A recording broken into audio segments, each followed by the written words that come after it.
Hi everyone and welcome back to another video.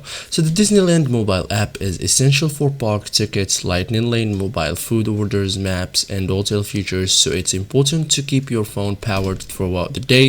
If you are experiencing excessive battery drain, there are several simple settings and troubleshooting steps that can help extend battery life while still allowing you to use the app's key features. So in this guide I will show you step by step how to save battery and fix battery drain in Disneyland mobile app.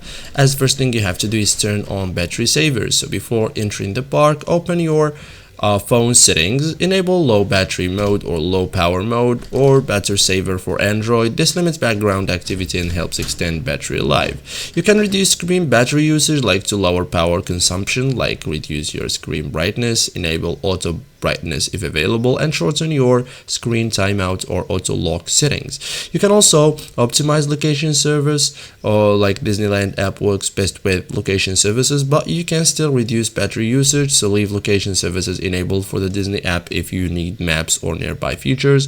And you can also fix excessive battery drain by update the Disneyland app to the latest version, restart your phone, check for iOS or Android system updates, disable unnecessary Bluetooth connections if you are not using them, connect to a reliable Wi-Fi network when available instead of constantly searching for a signal.